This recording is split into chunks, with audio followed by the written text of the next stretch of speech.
Hi friends, मी कोमल अन्नपूर्णा रेसिपीमध्ये तुमच्या सर्वांचं अगदी मनापासून स्वागत करते। आज आपण अगदी 10 मिनिटात बनणारी मऊ लुसलुशीत आणि सॉफ्ट जाळीदार रव्याची इडली कशी बनवायची ती पण अगदी साध्या सोप्या पद्धतीने, अगदी पटकन होणारी, कमी मेहनतीत ही रव्याची इडली खूपच टेस्टी बनून तयार होते।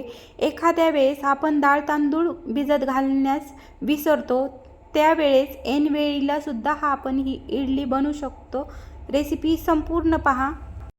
रेसिपीला सुरुवात करूया। इथं मीडियम साईजचा 2 वाटी रवा घेतलाय। हा रवा खूप जास्त जाड नाही किंवा खूपच बारीक पण नाही, आपल्याला अशा पद्धतीचाच रवा घ्यायचा आहे आणि साफ करून घेतलाय हा रवा मी। आता इथं अर्धा वाटी दही घेतलंय, साधारणतः 2 चमचे दही आहे, ते रव्यात टाकून घेतलंय आणि आपल्याला आता इथं 1 वाटी पाणी टाकून घ्यायचंय, चवीनुसार मीठ टाकून घ्यायचंय आणि आपल्याला आता हे छान मिक्स करून घ्यायचंय। इडली बनवण्यासाठी दही घेताना शक्यतो ताजंच दही घ्या आणि अशा पद्धतीने हे पाहू शकता आपल्याला आता हा रवा दही छान मिक्स झालं पाहिजे।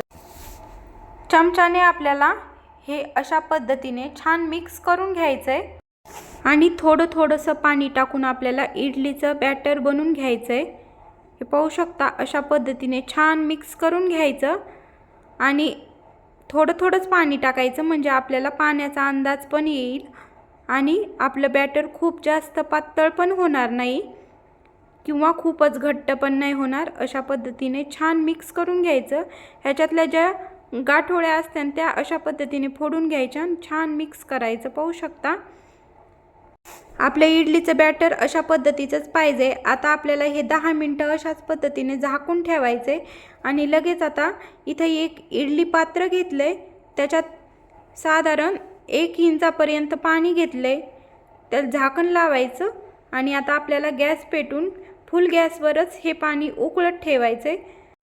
इथं मी इडलीच्या प्लेटी घेतल्यात आणि आपल्याला ह्या प्लेटींना आता तेल लावून घ्यायचंय। हे पाहू शकता माझ्याकडे अशा पद्धतीचे इडलीच्या प्लेटी आहेत।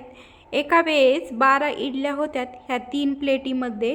अशा पद्धतीने आपल्याला प्रत्येक साच्यामध्ये एक थेंबभर तेल टाकून अशा पद्धतीने हातानेच प्रेस करून घ्यायचे, म्हणजे आपली इडली ह्या प्लेटींना चिकटणार नाही आणि अलगद इडली निघून येईल। हे पाहू शकता मी सर्व प्लेटीला तेल लावून घेतले। तोपर्यंत आता 10 मिनिटं झालेत आणि आपलं हे इडलीचं बॅटर पण छान भिजलं गेलंय। आता आपल्याला हे छान एकदा मिक्स करून घ्यायचं।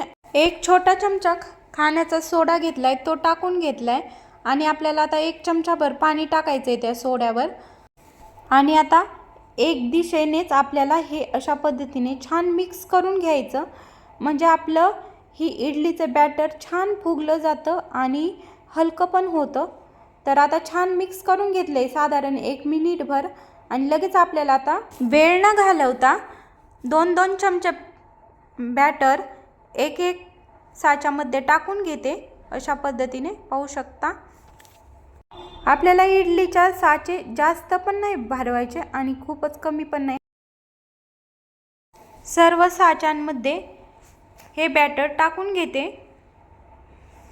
साधारण 2 वाटी रवात बरोबर 12 इडल्या बनून तयार होतात। 1-2 इडल्याचा जास्त कमी होऊ शकता। अशा पद्धतीने सर्व साचे भरून घेतलेत आणि अगदी एका इडलीचंच बॅटर उरलंय, तर मी आता हे थोडंसं ॲडजस्ट करून घेते आणि इकडं तोपर्यंत पाण्याला छान उकळी आली। पाहू शकता अशा पद्धतीनेच पाणी उकळलं गेलं पाहिजे, म्हणजे आपली इडली छान फुगते।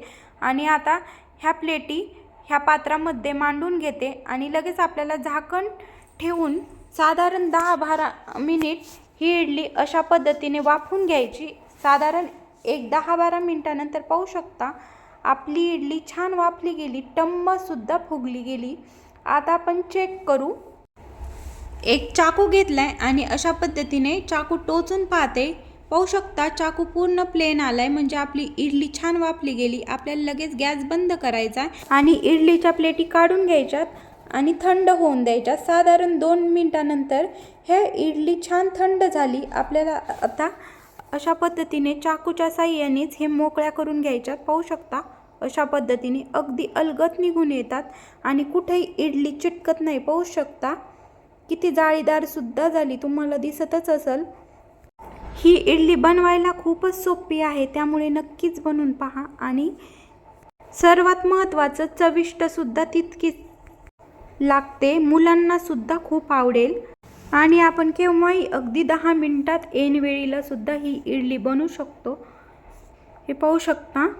अशाच पद्धतीने सर्व इडल्या मी मोकळ्या करून घेते. रेसिपी मी खूप सविस्तर सांगितलेली आहे. चॅनलवर नवीन असाल तर चॅनलला सबस्क्राईब करायला विसरू नका. सोबत कमेंटसुद्धा करत जा की तुम्हाला माझ्या रेसिपीज कशा वाटतात. हे पाहू शकता, अशा पद्धतीने मी इडली पात्रातून इडल्या काढून घेतल्या आहेत. आणि पहिल्या वेळेस सुद्धा तुमची इडली चुकणार नाही, इतकी परफेक्ट इडली बनून तयार होते. ही इडली आपण नुसतीच चटणी बरोबर सुद्धा खाऊ शकतो, सांबारची सुद्धा गरज नाही पडत. आणि पाहू शकता, मी तुम्हाला एक फोडून दाखवते. मध्ये सुद्धा किती जाळीदार झाली आहे आणि तितकी सॉफ्ट सुद्धा आहे. यापुढे तुम्हाला कोणची रेसिपी पाहण्यास आवडेल नक्कीच कमेंट्स करून सांगा. रेसिपी आवडली असेल तर लाईक करा, शेअर करा. चॅनलवर नवीन असाल तर सबस्क्राईब करायला विसरू नका. पुन्हा भेटूया अशाच मस्त, चविष्ट आणि रुचकर रेसिपीसोबत. तोपर्यंत बाय बाय.